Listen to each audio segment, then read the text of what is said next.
Hello everyone and welcome back to another instalment of our Portuguese barn conversion series. We woke up this morning to another beautiful day here in sunny Central Portugal. Thank you so much for all of the lovely comments on our recent videos. We're really happy with the 2 a week and your response has been fantastic. We're the indie project Bee and Theo, and we've been living and travelling the world in vans for the past 6 years. We're currently renovating an abandoned stone barn in Portugal to turn into a beautiful tiny home for us and our cats Ginjey Bear and Furrnando. Follow our journey from the very beginning as we document the whole process of creating an off-grid home. I cannot believe that this is actually happening. What a fantastic way to start the day. Good morning and welcome to witnessing Furrnando walk past Ginjey for the first time in his life and not attack her. I'm really hoping that this is a sign of a future best friends forever friendship.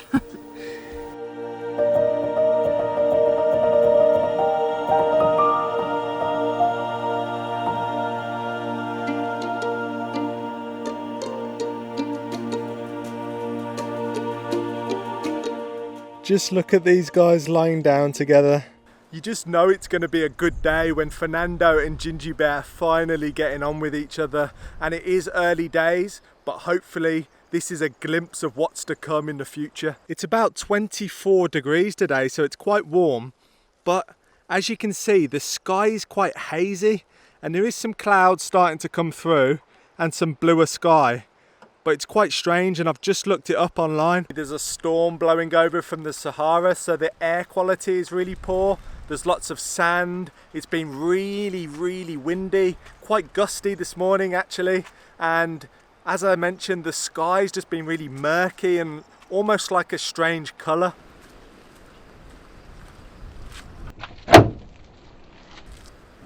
So behind me here we've got Rizzo, who I did show you a couple of videos back, and she's been dutifully sitting on her eggs for a number of weeks now, and the chicks are due any day now. I've been checking on her numerous times throughout the day to see if there's a little chick here yet. There isn't, but we still need to make sure that we can get everything ready for when they do arrive. I can't tell you how excited I am to meet these little chicks. It's a little bit nerve-wracking because we've never had anything like this happen before, but it's all part of the process of owning chickens, and I just can't wait to meet them. It's going to be so cute watching them run around, and we've absolutely loved keeping chickens. There's something about them. They're so beautiful. They're such interesting creatures, and they have their little habits and their personalities, and they're just a pleasure to have around. Do you reckon we got enough room for the new recruits? No, definitely not. This cabin's way too tiny. Go back, stand back a little bit. I just want to see how tall you are actually compared to the coop, because it is ridiculous. So what are you, 5'8"? I'm 5'8", yeah. So Bee's 5'8", and you can see the size of this chicken coop. So we've got plenty of space. No, it's way too small. It's too small. I'm just trying to get an excuse so I can build an extra wing. Any excuse to extend. But I want to show you actually where the chicks are going to go once they're born. The maternity ward. The maternity ward. So come through to the maternity ward, and this is their little outside run. This is actually where the original chickens we have grew up, because we got Betty and Mary, the 2 cockerels, when they were 8 weeks old. So they lived in this for the first summer before moving into the huge cabin. And I thought this would be a really good spot for Mama Hen and her babies. And before figuring out about free ranging. Yes, before they realise about free ranging. So this is great, it's enclosed.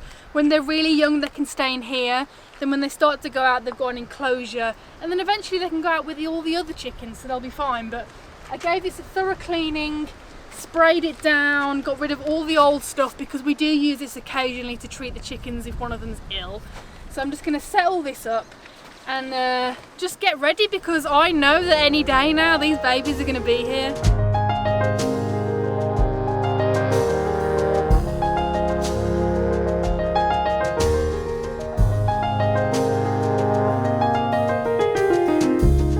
Tangerine skyline just past the pier. So why is my confidence oceans from here? Send me a sailboat, take me to sea.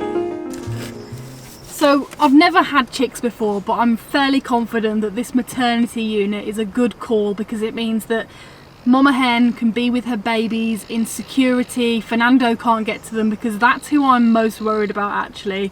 He's never seen a chick before and he likes to play with everything. So if they're in here where they can be locked off but still walk around, I think it'll be a really safe environment for them to grow up in.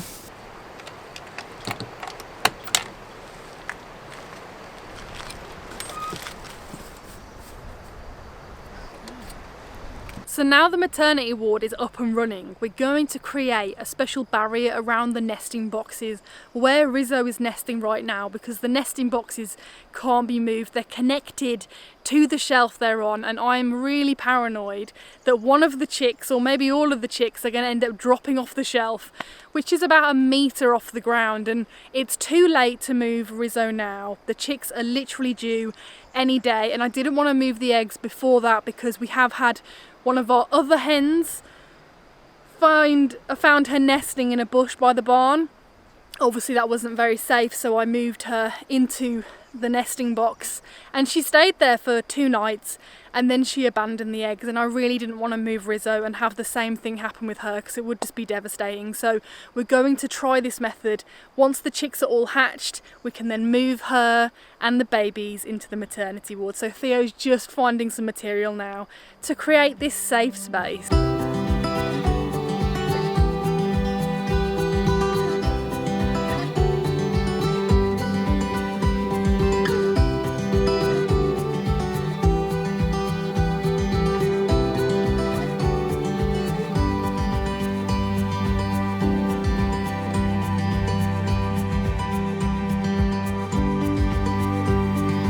So what I'm doing is working with the bentest bit of wood that you've ever seen, but it's fine, we'll make it work. It's just a surround to stop the little babies jumping off like lemmings. We don't want that to happen. And this will be the perfect thing. And like Bee says, we'll move them away. As soon as they've all hatched, we can move them into their own area. I just love the term maternity ward for chicks. It's just, it seems ridiculous, but it's a really good idea to do it. And we've got the space and we've got the extra coop. I'm really happy we saved that now. Me too. Little bit of scrap wood. It's an old decking board and these come in really useful for building all sorts of things. I had one left and it's a bent one, but it's fine, we'll work with it. I'm just going to screw the ends together, super simple construction, get it in there because you never know, they might be hatching tonight, so better get it in there sooner rather than later.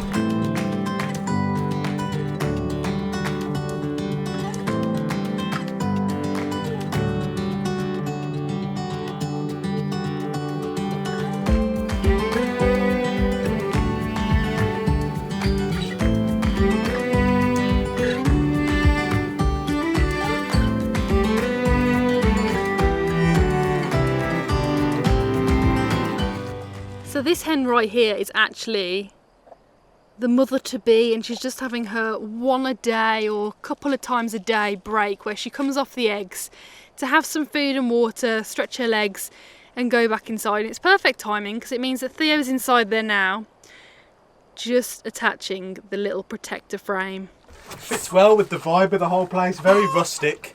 Took me literally like 30 seconds to build, but it works. It actually fits in. There's no way they're going to jump over that. And it's only for a few hours before we actually figure out that they've been born and we can come in here and move them to the maternity ward. Yeah. I love that. I just can't stop saying maternity ward. Look at his face, he's obsessed. And Bee's mum's a midwife, she should be here right now. She should be here, we need a midwife. I'm just going to put one screw in here just so it's very solid, but I imagine when they're first born they haven't got much strength and they're not going to bash out of here. They're going to kick it off the side. So our friends Ken and Gina have kindly lent us their incubator that I'm hoping we're not going to need to use, but there's a possibility that we might need to. Well, Rizzo actually started on just 3 eggs.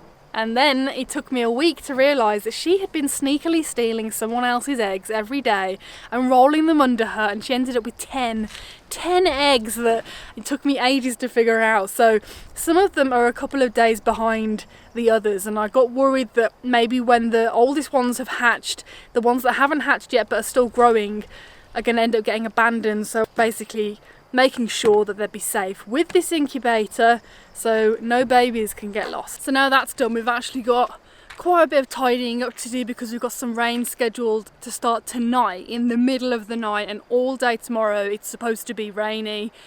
So we've got a lot of things to put away because it hasn't rained for weeks now. We definitely do need the rain. It'll be nice to collect some more rainwater, and I've got a feeling that after this bout of rain, spring is incredibly, the bloom is just going to go crazy. So I'm actually really looking forward to this rain, it's needed. It's lucky we checked, isn't it? All of this chestnut that's been sitting here nice and dry for a long time, the wind today has actually pushed this off. I can't believe that, that's crazy. Well, it's a lot flatter now, we put more wood under there. That's so true. It's probably just got underneath it. Oh, hang on, wait, there's a kite flying above. Oh, nice. So there we go. Beautiful. And because I'm on a wide angle, it looks like it's really far away, but it's actually so close. Just a black dot. Yeah. It's so easy to just leave tools everywhere when it's nice weather. A lot of the time here in Portugal, we know it's going to be nice for weeks at a time, so you just get lazy, but we can't be lazy now because there's a lot of rain coming and it really does ruin tools. You can see this clamp's been left out, it's all rusted. This one's nice and fresh, so I want to keep it that way. But we've got the drill and the generator. We'll cover the mixer over. The mixer's designed to be outside, but we'll cover it over and then get the generator inside.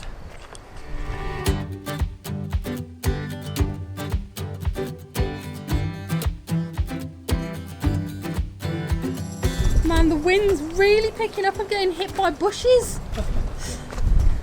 Remember that lovely tidy barn we had? And now there's just stuff everywhere. And we're going to have to move it all out again, but at least it's dry because it looks like we've got 3 or 4 days of rain, some sunny bits, and then some more rain coming as well. So, and then after that, we can do the floor, hopefully. Yeah, hopefully that isn't the case because Portugal's a funny one, especially where we live. The weather forecast is quite off and it says it's going to rain, and actually we don't really get that much rain, so fingers crossed it's just a day or so of rain. And I don't think it can go greener than it is right now. It's the greenest I've ever seen it. I looks think it will. beautiful. I think we'll see loads of flowers. But yeah, after this rain and then the sun, it's just going to be gorgeous. We've never seen all the way through a spring season here, so we're very excited to do that. Oh, where is he? Oh, it's Ginjey! He's like, there's an axe in the way.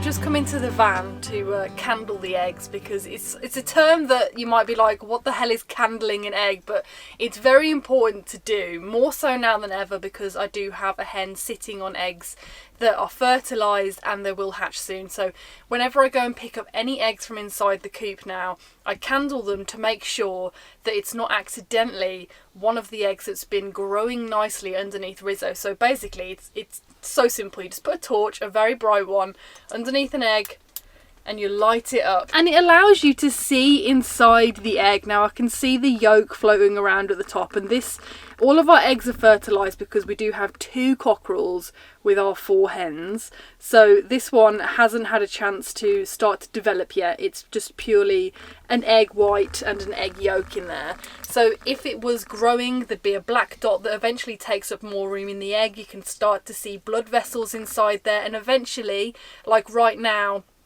the egg is full of a chick, so when you do put a light on it like this, you can't see anything. There might be a little gap, the air gap there, that lets light through, but other than that, you can't see anything. So you know there's something growing in there, and it's a really cool trick to know, and it's quite fun. And every time I do this, even though I know that this egg has just been laid, I'm like, oh, what am I going to see? So this is the first time we've filmed in 24 hours because the rain did roll through. We had a big storm.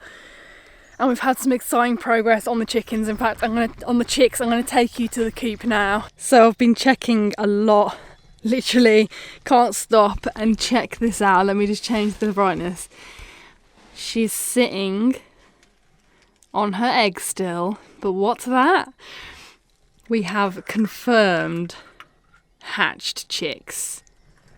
Mama hen is still guarding them, but I did just peek a baby poke its head out from under her wing. We did actually do a little live stream on our Instagram and our YouTube yesterday of Mama hen sitting on her eggs because she was moving around a lot. There was a lot of noise going on underneath her. You could hear the chicks chirping, and then I found obviously these, which means that there was activity going on, and she hasn't moved from the nest for over 24 hours. Normally, like I said, I think she will come out for about 20 minutes, have some food and water, and then come back. But I put the baby's food and water up here, and she immediately started eating and drinking. So that's a good sign that she's still looking after herself. Oh, she's talking to the babies. So we've just had a really exciting update. Frenchie's literally just standing on the perch right in front of me. Rizzo stood up. So Rizzo's the one who's on the nest behind me there. Are you going to hop down, French? That was Frenchie just jumping off the perch. She'd just come in to lay an egg. So Rizzo stood up, and I caught on camera one chick. Possibly two. There's definitely two under there because you can hear them both chirping at the same time. But after that, I don't know if you can tell, I'll get a better shot, but Rizzo was really trying to move around a lot and needed a bit more room, so I took one of the partitions out. She's got a lot more room now and she seems a lot happier, which is good because I want her to be able to feel comfortable until all of the babies have hatched and we can move them into their new space for now, because it's quite chaotic in here when all the chickens get in. So this is the partition that I moved from next to her, as you can see, so she's got a little bit more room to spread out. She's a lot happier, and I just put this up there. I'll put it back so she's got some privacy. There you go, Riz. Look at you and your little maternity unit. I'd like to just interrupt today's video to say a massive thank you to today's sponsor, which is Skillshare. Now, if you don't know what Skillshare is, it's an online learning community with thousands of classes in an amazing amount of different topics to suit you. I really enjoy doing gardening classes at the moment because it is a topic that I do not have a lot of confidence in. I know you will have heard me say this in other videos, so I'm always looking for new classes to do with gardening on there. So I'm currently doing Gardening 101, a guide for growing and caring for plants. It's a Skillshare original class by Geraldine Lavin, and it's something that I just really want to know more about, and I love being able to just browse and find something that is going to make me feel a lot more intelligent in relation to gardening. And also, the first 1,000 people who click the link in our description can get a free trial of Skillshare Premium, and then it works out at less than $10 a month thereafter for a year's subscription. Like I said before, there are thousands of classes. You can honestly browse anything that you are interested in and you will find something that you want to try. So give it a whirl. I really do enjoy using Skillshare. It's now time to actually do some work. So we're going to put some Danish oil on the wood. We've got a piece of chestnut and we've got a piece of cladding, and we're going to do some trials because before we do the whole roof, we want to make sure that this is the route we want to take. So this is the oil that we've gone for. It's Danish oil. It's got good reviews. It should look really nice, but we've only ordered 1 litre to begin with, and we'll order more if we like it. I've been shaking this for about 5 minutes and I definitely feel like I'm making a cocktail. If only that was the truth. Instead, it's Danish oil, which doesn't smell like a glorious pina colada. Let's try and get... Oh, it's a child lock. I bet you can't get in. You can never get into child lock stuff. Well, I did it first time. I'm going to be applying... Wow, I just got a mouthful of this stuff. It's pungent. I'm going to be applying it with a brush and then wiping off the excess with some tissue. I don't actually have a cloth, but when I do the whole roof, which should take me about 50 years, I will be using a cloth.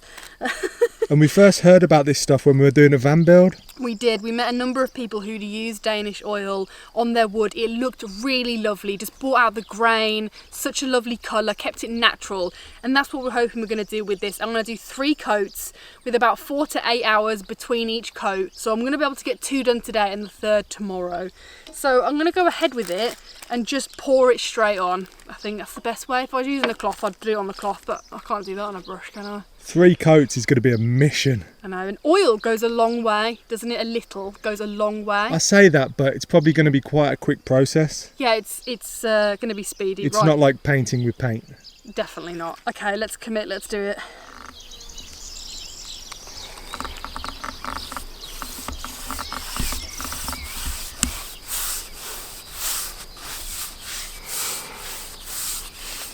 That grain is popping already, isn't it? It's gorgeous, absolutely stunning. I've just done a layer, really happy with how it looks. I didn't put tons on. I thought you were going to say I've just laid an egg. Yeah, I've just also laid an egg whilst painting it because I'm actually a chicken and I'm going to just give it a wipe, get the excess off. It didn't look like there was much excess to come off, but it has actually come off onto the towel. And what this does is just make sure it's all really consistent. So this oil is actually really interesting because it dries hard. It adds like a protective layer to the wood. It just keeps it safe and sound for many years to come, which is what we want. It also adds that really nice kind of warm glow to the wood that we're really excited to have in the barn because we absolutely love like log cabins, and that's kind of like the vibe we're going for in there. Also, it acts as a primer. I'm so happy with how the chestnut came out, and I've been so excited to try it on the pine, and it does look really lovely. Yeah, so in our barn, our home, we have the chestnut, which is here, that's come out really nice.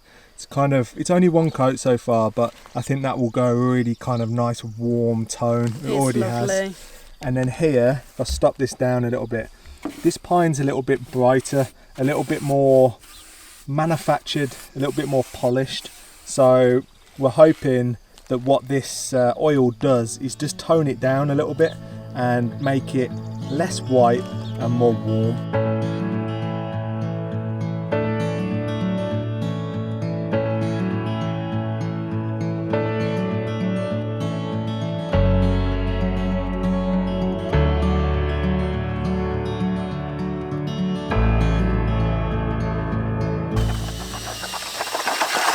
Just mixing up a small bit of mortar. It seems like one of them days where you just do odd job after odd job, and I've got another odd job after this one, which is actually quite fun. I'm quite looking forward to it because good way to round off the day, isn't it? Exactly, it's a proper like sunset mission.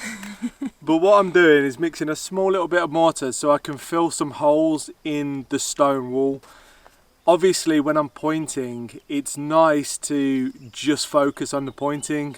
It's quite annoying sometimes when you get to a big area where there's a big hole and you have to end up finding stones, filling that hole, and it kind of takes you out of the flow of pointing. So that's what I'm going to be doing right now. Talking about pointing, how lovely does this wall look that he's been doing? I just absolutely can't go over the definition in the stones. And even here, there's a little hole that we're actually going to put some glass in because that captures the sunset light so nicely inside the barn. But look at that. I can't wait for the whole barn to be like this. So this is the hole I'm going to be tackling, and I've just realised that it's so much higher than I am. I think when I looked at that hole and thought that was a good idea to start with, I was standing where you are, yeah, which is on a higher level of ground, because obviously next to the barn we've dug it all out for the drainage to go in. So that was a bit silly of me, but I'll be able to get something to raise me up a little bit. And a little history lesson for you guys: when they built these barns back in the day, they leave a lot of these holes in there,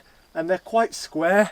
And the reason for these holes is they would use them for construction. So they build the wall up a little bit, and then to get higher they would put wooden planks on here to actually stand on to build the rest of the wall. And actually when you drive around the villages and the local area, you see people living in these houses and they've still got holes in. I guess it's not a problem if you fill from the other side because these walls are 1/2 metre thick, so a little hole like that isn't going to be a problem, but we'd prefer to fill them in. But it is a kind of nice little bit of history.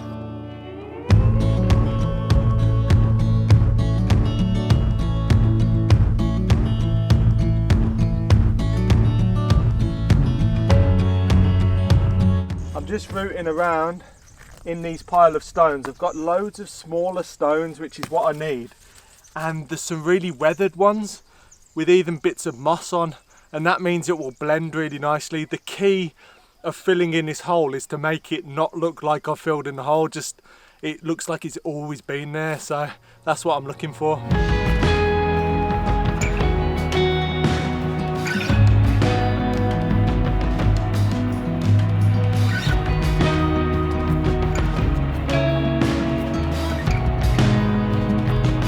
This hole's actually way more complicated than I thought it was going to be. I thought it was going to be quite straightforward, and if I had to tackle this at the start of the project when I didn't know what I was doing with stonework, I'd be freaking out right now. But because I've done all the stonework on the gables, I've filled in loads of other holes, I've done pointing, I feel really confident now. I'm actually so proud of how the stonework is looking. Like the other side, now it's started to be pointed up, it all just blends in together and you can't even see where the new stone has been put, which was what the goal was, and that's the goal with this hole.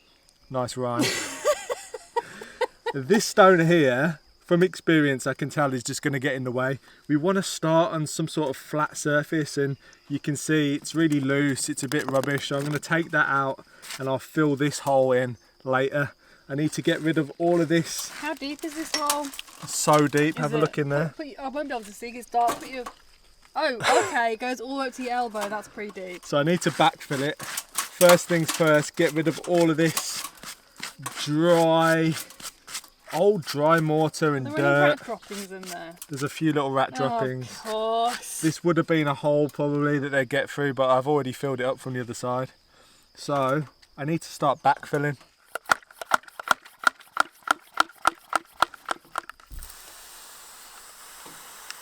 So I'm just going to make this hole really moist. And what that will do Innuendo bingo. is that will basically let the mortar bond to the stone easier.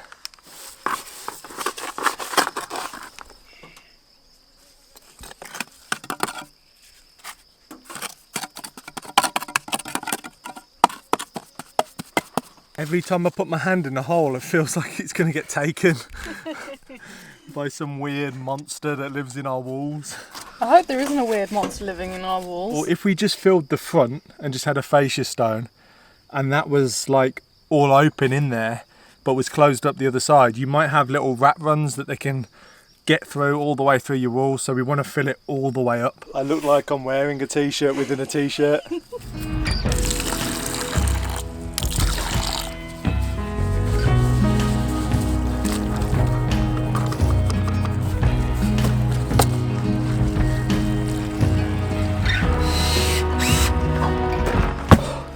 I've just mixed a much bigger batch of mortar. The first batch I made was so small, it didn't fill hardly any of the hole. It goes half a metre back, so I've got a lot of backfilling to do, so we can't hear them rats running around in the night. That's the last thing we want.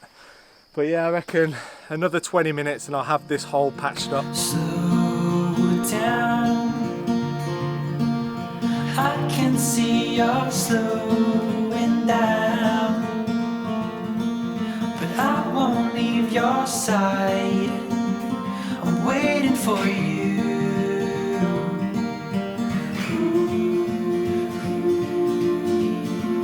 It's too late for us to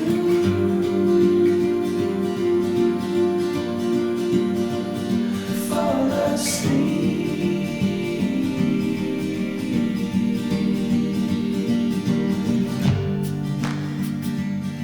If I help you up, will you lead me through the night? I don't know if you guys can hear in the background, but there's a rumble of thunder, so it could rain any minute. Hopefully not, but on this side of the building, this is quite protected, so it should be all right. I've got my special paintbrush out. I actually upgraded my paintbrush to one of these round ones, and it's actually so nice for smoothing out the pointing. It's so fancy looking. And I decided with this, because this wall's going to be pointed really soon anyway, I decided just to point around it.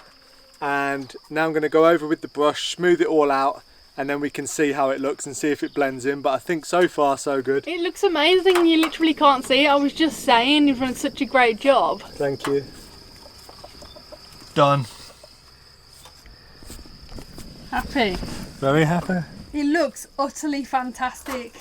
You can't tell where it is except for the fact that you were just painting over it, but... I need to stand back and have a look. Oh yeah. Oh yeah? Well, what happened to my voice? Oh yeah! Oh yeah! Oh yeah! It really blends in. I'm actually so stoked with how it looks. It does look good, and this is a glimpse into the future because this wall's obviously going to be pointed as well. the pointing is just so slow and monotonous. And we've had comments from people say, oh, I love pointing, I just put a podcast on, it's amazing. And I'm like, wow, come and do mine, because it takes an age. But You're not a fan. No, I'm not a fan of pointing, but I'm a fan of how it looks afterwards. It's always long with these kind of building projects, and especially with stone, you really have to have that kind of vision into the future of how it will look, because at the moment everything looks a bit ramshackle, but when it's all finished it all just ties in nicely together. Wow, check out the colour of the sky, and the sun is still shining somehow. So before that crazy storm actually breaks above us, because it is getting real close now, the sun is still trying to get through. Just look straight into it then just to check, but I wanted to give you a chick update because we've had to move the babies and the mama hen because some of the other chickens were getting a little bit too involved, getting at the little chicks a little bit and disturbing the mom, because we only have 3 nesting boxes and I still have 3 hens who are laying eggs. So they wanted to get in there and lay their eggs, and they were curious about what was going on, then they'd spot the chicks and want to get to them, and it was all just a bit much, so we ended up having to move them, and now they're in the maternity pen. Are the chicks out? They are, you can see them. I can't wait.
I cannot believe how gorgeous they are. They're beautiful. You look so excited. And they've already got their own little personalities. You can tell that one of them's going to be a proper with the naughty chick. face. Exactly. It looks like a legit angry bird.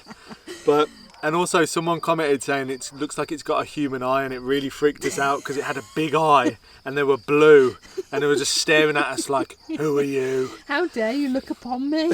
But it's so nice having 2 new additions to the family. I'm sure they're going to love it here. I hope you're feeling uplifted from today's video. It's been a really wonderful experience. Theo's just off on a ride now, and I really look forward to seeing you on our next video.